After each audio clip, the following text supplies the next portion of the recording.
सुबह सुबह शिवानी रोज की तरह चाय बनाकर अपनी सासू जूली को दे दी। चाय की पहली चुस्की लेते ही सास का चेहरा बिगड़ गया। वो तंज कसती हुई बोली, अरे बहू, तुम तो चाय बनाना ही छोड़ दो। तुम्हारे हाथों में वो स्वाद ही नहीं है जो बड़ी बहू के हाथ की चाय में होता है। बड़ी बहू तो कमाल की चाय बनाती है। शिवानी कुछ कहने ही वाली थी कि तभी उसका पति हिमांशु वहाँ आ गया और बोला, क्या हुआ माँ, मुझे तो चाय एकदम बढ़िया लग रही है। लेकिन जूली जी कहाँ मानने वाली थी। उन्होंने तुरंत तंज भरे स्वर में कहा, तुम्हारी बीवी घर का कोई काम मन से नहीं करती है। जब मन से नहीं करेगी तो ध्यान फोन पर रहेगा तो कोई भी चीज अच्छी कैसे बन सकती है। ये सुनकर शिवानी हैरान रह गई। उसकी आंखों में कुछ पल के लिए नमी सी तैर गई, लेकिन वो कुछ नहीं बोली। उसे वो दिन याद आ गया जब शादी के हफ्ते भर बाद ही सास ने उसे घर के हर काम की जिम्मेदारी ये कहकर सौंप दी थी कि बड़ी बहू का बच्चा अभी छोटा है, इसीलिए अब घर के काम तू ही संभाल। शिवानी को काम करने से कोई परेशानी नहीं थी। उसने चुपचाप सब कुछ संभाल लिया था, सुबह की शुरुआत से लेकर रात के खाने तक। लेकिन सास का आज इस तरह से सबके सामने झूठ बोलना और बदनाम करना उसे भीतर तक चुभ गया। फिर भी उसने कुछ नहीं कहा। शायद यही उसकी समझदारी या शायद उसकी चुप्पी। इसी तरह उसकी शादी को भी 7 महीने बीत चुके थे। पढ़ाई में वो एमए कर चुकी थी और अब अपने करियर को लेकर गंभीर थी। वह एक आत्मनिर्भर जीवन की चाह रखती थी। एक शाम को उसने हिम्मत जुटाकर अपने पति हिमांशु से बात की। हिमांशु, मैं सोच रही हूँ कि कोई जॉब करूँ। पढ़ाई पूरी कर ली है और ऐसे घर बैठना ठीक नहीं लगता। मैं कुछ करना चाहती हूँ अपने लिए भी। हिमांशु मुस्कुराया और बोला, बिल्कुल, क्यों नहीं। तुम अपना बायोडाटा मुझे दे दो। पहले मैं अपने ऑफिस में ही ट्राई करता हूँ। अगर कुछ मिला तो अच्छा ही है, नहीं तो बाहर भी देख लेंगे। शिवानी बहुत खुश थी। उसने अपने पति को अपना बायोडाटा दिया ताकि वह कोई भी नौकरी ढूंढ सके। वह धीरे धीरे ससुराल में सबके साथ घुल मिल गई। घर का सारा काम भी अच्छे से संभाल रही थी। लेकिन उसे एक बात समझ नहीं आई थी, उसकी सास उसे ज्यादा खुश नहीं रहती थी। शिवानी देखती थी कि उसकी जेठानी सौम्या ज्यादा काम नहीं करती थी। वो या तो टीवी देखती रहती थी या फिर अपने 3 साल के बेटे के साथ खेलती रहती थी। फिर भी सास हमेशा सौम्या से प्यार से बात करती थी, उसकी हर बात मानती थी। असल में शिवानी को ये बात पता ही नहीं थी कि सौम्या अपने साथ बहुत सारा दहेज लेकर आई थी और जब भी वह अपने मायके जाती तो लौटते समय अपनी सास के लिए महंगे तोहफे लेकर आती। इसीलिए सास उसे खुश रहती और उसका पक्ष लेकर उसका गुणगान गाती थी। वहीं शिवानी के माता पिता अमीर नहीं थे। शिवानी के ससुराल में रिश्ता तब हुआ जब एक शादी में उसके ससुर ने शिवानी को देखा और उसने अपने छोटे बेटे के लिए तुरंत पसंद कर लिया। लेकिन सास जूली इस रिश्ते से खुश नहीं थी। वो नहीं चाहती थी कि उनके बेटे की शादी किसी गरीब लड़की से हो, लेकिन अपने पति की जिद के कारण उन्हें यह रिश्ता मानना पड़ा। अब जूली जी इस बात का गुस्सा शिवानी पर निकालती थी। वे घर का ज्यादा से ज्यादा काम उससे ही करवाती थी और हमेशा किसी न किसी बात पर उसे ताना देती थी। लेकिन सासू माँ ने घर के सभी को यह कह रखा था कि नई बहू कुछ नहीं करती है, पूरा दिन अपने मायके वालों से बातें करती रहती है और घर के कामों में कोई दिलचस्पी नहीं दिखाती। शिवानी को इन बातों को की कोई खबर ही नहीं थी। वो तो बस अपने नए परिवार को खुश करने की कोशिश कर रही थी। सास के रूखे व्यवहार को वो नजरअंदाज कर देती थी और सोचती थी कि समय के साथ सब ठीक हो जाएगा। एक दिन शिवानी बाजार गई और अपनी सास के लिए बड़ी ही सच्ची भावना से एक सुंदर सी साड़ी लेकर आई।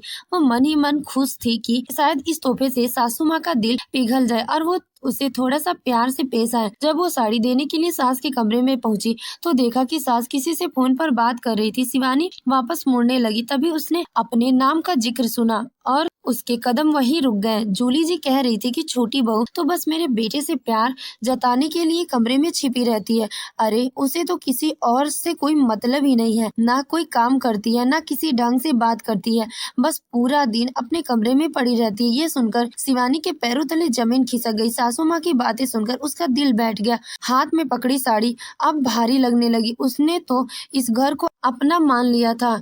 वह तो हर दिन मेहनत करती थी, मुस्कुराहट के साथ घर संभालती थी, सिर्फ इसीलिए कि लोग उसे अच्छी बहू समझे। पर अब उसे महसूस हुआ कि उसके सारे प्रयास व्यर्थ थे। वह चुपचाप अपने कमरे में गई, साड़ी का पैकेट बिस्तर पर फेंका और खुद भी बिस्तर पर बैठ गई। फिर अपने आंसुओं को रोक ना सकी और फूट फूट कर रो पड़ी। घंटों वो अपने कमरे में अकेली बैठी रही, सोचती रही क्या कमी रह गई थी उसके व्यवहार में, क्या प्यार कम दिया था उसने इस परिवार को, क्यों फिर सासू माँ उसके बारे में झूठ फैला रही थी। आज शिवानी समझ गई थी कि जो लोग सामने से कुछ कहते हैं वे शायद चाहते हैं कि बात सुधर जाए, रिश्ता ठीक हो जाए, लेकिन जो लोग पीठ पीछे बुराई करते हैं उनका मकसद सिर्फ अपमान करना होता है, सुधार नहीं। शिवानी का दिल टूट चुका था। आज पहली बार उसने महसूस किया कि वो चाहे कुछ भी कर ले अपनी सास के दिल में जगह शायद कभी नहीं बना पाएगी। शाम हो चली थी, डिनर बनाने का समय हो गया था, लेकिन शिवानी अपने कमरे से बाहर नहीं निकली। वह अब भी चुपचाप बिस्तर पर बैठी हुई थी। मन बहुत भारी था, आंखें सूजी हुई थी, लेकिन किसी से कुछ कहने की हिम्मत नहीं हो रही थी।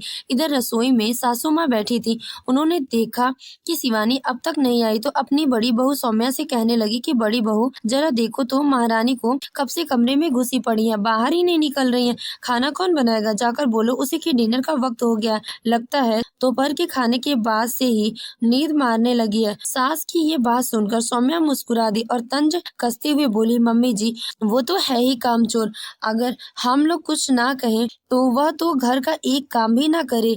मैं अभी उसे बुला कर लाती हूँ। सौम्या जब शिवानी के कमरे में पहुंची तो देखा वह अपनी डायरी में कुछ लिख रही थी।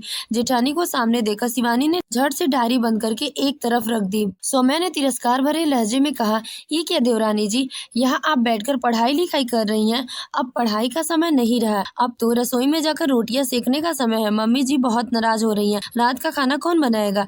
आप इतना लापरवाह क्यों हैं? घर की बहू को कामचोर नहीं होना चाहिए। ये सब सुनकर आज शिवानी को सहन नहीं हुआ। वह शांत स्वर में पर सीधे शब्दों में बोली, दीदी आप भी तो इस घर की बहू हैं, आप मेरी मदद क्यों नहीं कर देती? घर तो सबका होता है, जिम्मेदारियां भी सबकी होनी चाहिए ना। सौम्या झुंझलाते हुए बोली, मैं अपने बेटे को संभालूं या घर का काम करूं? मम्मी दी ने तुम्हें साफ कहा है कि घर का काम तुम्हारी जिम्मेदारी है। शिवानी ने पहली बार व्यंग कसते हुए जवाब दिया। मुन्ने को तो ज्यादातर वक्त माँ जी ही संभालती हैं। आप चाहे तो मुन्ने को उनके पास छोड़कर आज रात का खाना खुद बना लीजिए। शिवानी की बात सुनकर सौम्या का चेहरा गुस्से से तमतमा गया। वह तीखे लफ्जों में बोली, अच्छा अब तुम चाहती हो कि मैं रसोई में जाकर खाना बनाऊं, तुम्हें परोसूं और तुम आराम से बैठकर खाओ? ये तो कभी नहीं होगा। शिवानी शांत स्वर में लेकिन स्पष्ट शब्दों में बोली, क्यों नहीं होगा दीदी? जब मैं आपको सबको प्यार से बैठाकर खाना खिला सकती हूँ तो आप लोग मुझे एक वक्त का खाना क्यों नहीं बना सकते हैं?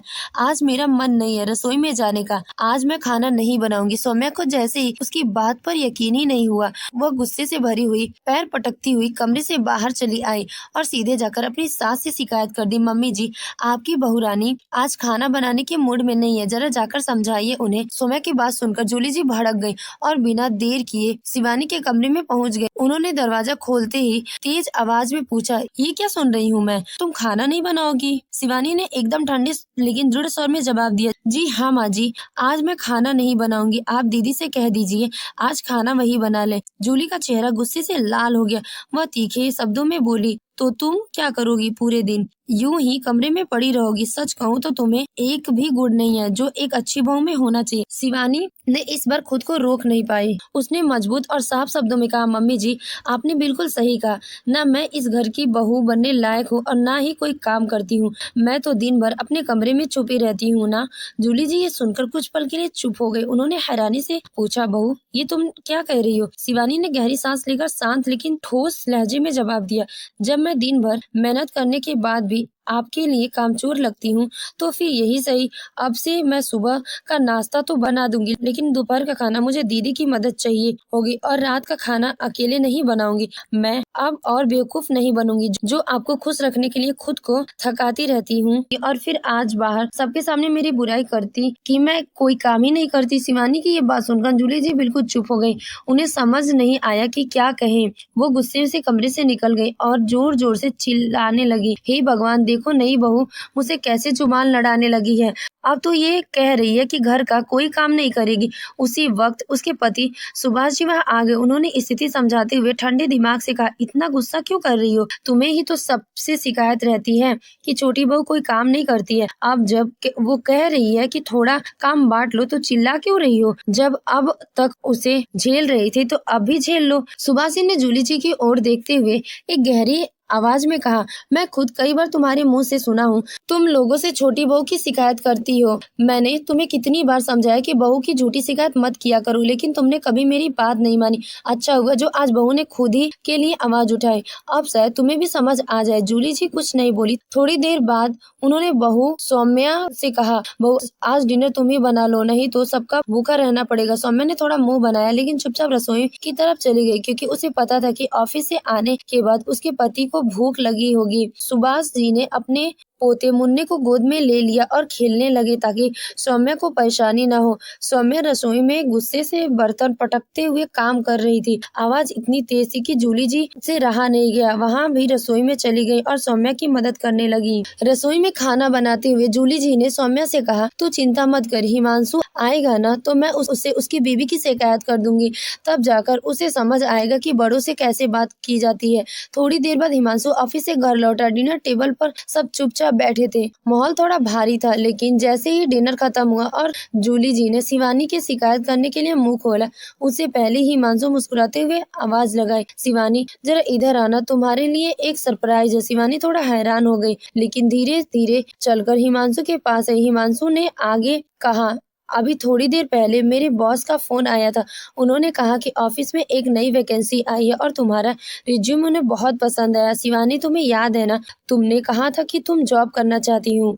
अब तुम्हारा सपना पूरा होने वाला है। कल तुम्हें इंटरव्यू के लिए बुलाया गया है। मैं तुम्हारा बायोडाटा अपने बॉस को दे दिया था और उन्होंने तुम्हें कल इंटरव्यू के लिए बुलाया है। ये सुनकर शिवानी बहुत खुश हो गई। वैसे भी अब तक समझ चुकी थी कि घर वालों के हालात देखकर बेवजह त्याग की मूर्त बनने से कोई फायदा ही नहीं है।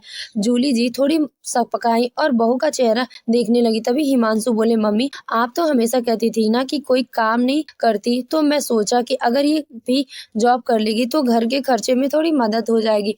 वैसे भी घर तो आप और भाभी मिलकर अच्छे से संभाल ही रही थी। शिवानी ने मुस्कुराते हुए कहा, मम्मी जी अब मैं भी काम करूंगी, आत्मनिर्भर बनूंगी और घर की आर्थिक स्थिति में सहयोग दूंगी। आप चिंता मत करिए, सब कुछ अच्छे से संभाल लूंगी। मैं सुबह शाम रसोई के काम में भी जितना हो सके उतना मदद करूंगी। इतना कहकर शिवानी आत्मनिर्भर से भरी हुई अपने कमरे की ओर चली गई। पीछे पीछे जूली जी और सौम्या बस उसका मुंह ताकती रह गई। दोस्तों, अगर घर की बहू पूरे दिल से घर के काम करती है तो उसे झूठी शिकायतें या बुराई करना बिल्कुल गलत है। इसे न केवल उसका दिल दुखता है, बल्कि वह अपने परिवार के लिए समर्पण का भाव भी खो देती है। अब आप ही बताइए, क्या शिवानी का आत्मनिर्भर बनने का फैसला सही था? अपनी राय कमेंट बॉक्स में जरूर बताइए।